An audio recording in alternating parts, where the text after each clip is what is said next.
La chronique bourse, la quotidienne Zone Bourse, Anthony Bondin. Bonjour tout le monde, bienvenue dans ce point de marché Zone Bourse du vendredi 23 août 2024, il s'appelle G-Day pour Powell. Les places financières ont calmé le jeu hier dans l'attente du discours que doit prononcer le patron de la Fed depuis Jackson Hole cet après-midi. Le plus probable, c'est que le scénario de base, celui qui plaît aux investisseurs, c'est-à-dire un début de cycle de baisse des taux, ne devrait pas beaucoup changer. Je vais revenir sur les enjeux de cette journée et sur le coup d'après, et je vais essayer de ne pas rendre trop morose une chronique dans laquelle j'ai été forcé par les méchants démons de la finance d'écrire le mot taux TAUX 13 fois. Le moment tant attendu est donc arrivé, enfin si vous vous intéressez un peu à la finance, parce que sans ça, il y a beaucoup d'autres moments plus sympas à attendre aujourd'hui, comme par exemple attendre d'aller se baigner, de se balader en montagne, attendre l'apéro, attendre un câlin, ou attendre de gagner au loto par exemple. Les financiers, eux, ils attendent que le président de la Banque centrale américaine, c'est-à-dire Jerome Powell, entérine définitivement cet après-midi le changement de politique monétaire de l'institution qui va commencer à réduire ses taux d'intérêt à partir du mois de septembre. Tout concourt en effet à scénographier l'événement, la date avec la reprise d'activité post-congé d'été, le lieu qui est le symposium de Jackson Hole au Wyoming qui est un rendez-vous annuel des banquiers centraux et les conditions macroéconomiques avec une inflation qui se réduit et une activité économique qui a besoin d'un bon coup de fouet.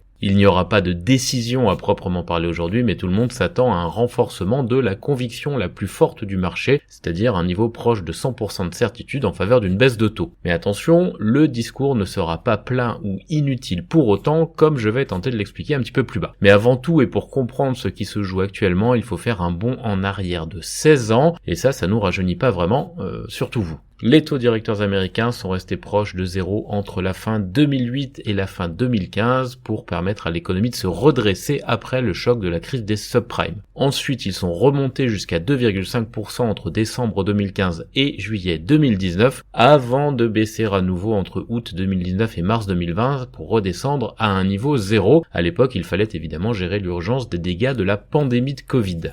Changement d'ambiance à partir de mars 2022, la Banque centrale américaine a dû remonter ses taux à grande vitesse pour lutter contre une inflation galopante. Ils sont ainsi passés de la fourchette 0 à 0,25% à la fourchette 5,25 à 5,50% en 15 mois, ce qui est un rythme ultra violent. Et depuis le mois de juillet 2023, le loyer de l'argent a plafonné dans cette fameuse fourchette 5,25 à 5,50%. C'est ce niveau qui perdure depuis plus d'un an et qui a permis à la Fed d'obtenir un équilibre satisfaisant entre jugulation de l'inflation d'un côté et maintien d'une activité économique correcte de l'autre. Maintenant que la surchauffe des prix a l'air de se calmer et que l'activité bat un petit peu de l'aile, il est donc temps de réinjecter des liquidités dans le circuit en réduisant le coût du financement, donc en réduisant les taux. Si tout se passe comme prévu, la Fed devrait donc procéder le 18 septembre lors de sa prochaine réunion à la première baisse de taux américain depuis mars 2020 en ramenant les taux dans la fourchette 5 à 5,25%. Donc pour bien fixer les choses, on aura les paroles de Powell aujourd'hui lors du discours et les actes le 18 septembre.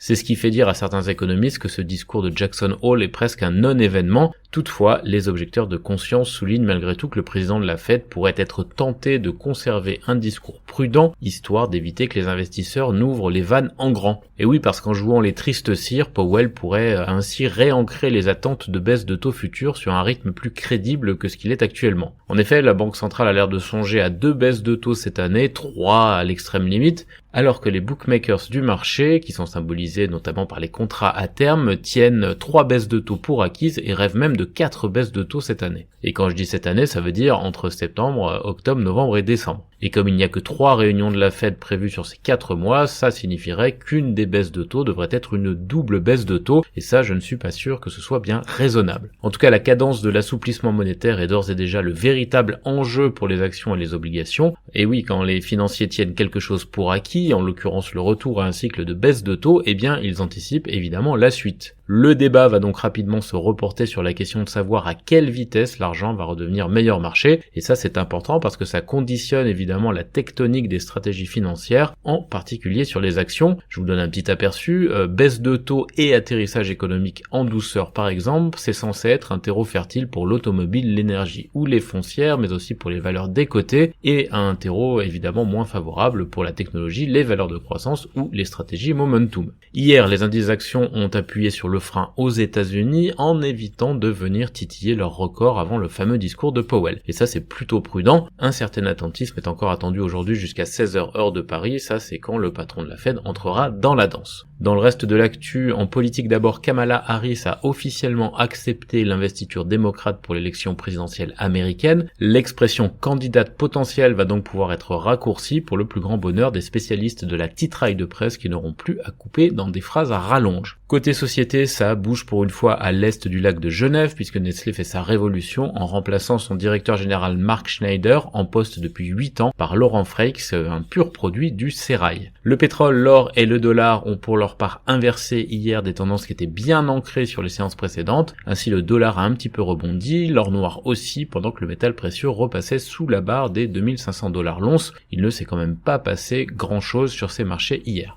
En Asie-Pacifique ce matin, le marché japonais termine sur une note légèrement positive, ce qui aboutit à une performance hebdomadaire relativement neutre. Le yen reste vigoureux, d'autant que le chef de la Banque centrale japonaise a réitéré ce matin son biais en faveur d'une poursuite de la normalisation de la politique monétaire, synonyme au Japon de hausse de taux et non de baisse comme c'est généralement le cas ailleurs actuellement. En Chine, les gains de 0,3% du CSI 300 sont contrebalancés par la baisse de 0,3% du Hang Seng. La Corée du Sud, l'Inde, Taïwan et l'Australie bouclent pour leur part autour de l'équilibre. Les indicateurs avancés occidentaux, ils sont légèrement positifs autour de 8 heures. Dans l'actu des sociétés en France, on commence avec Stellantis. Le gouvernement italien envoie un ultimatum aux constructeurs concernant les fonds de l'UE pour son projet d'usine géante en Italie. Eutelsat et Cable Color renouvellent leur partenariat. L'Olympique lyonnais, qui s'appelle Eagle Football, transfère Mamadou Sarr au RC Strasbourg pour 10 millions d'euros. Et DroneVolt espère livrer une trentaine de drones Hercules 20 au T3. Pour le reste, pas grand chose à se mettre sous la dent, si ce n'est la publication de la petite biotech Abionyx. Ailleurs dans le monde, en Europe, le français Laurent Freixe va donc succéder à Mark Schneider aux commandes de Nestlé. BMW dépasse Tesla dans les ventes de véhicules électriques en Europe pour la première fois en juillet selon un rapport. Infineon accepte de payer 837 millions de dollars pour régler un contentieux avec Qimonda. AP Moller-Maersk envisage des plans d'urgence en cas de fermeture des réseaux ferroviaires canadiens, mais continue à prendre des réservations dans le pays. AstraZeneca a averti du risque de délocalisation de la production de vaccins du Royaume-Uni vers les États-Unis, selon le Financial Times.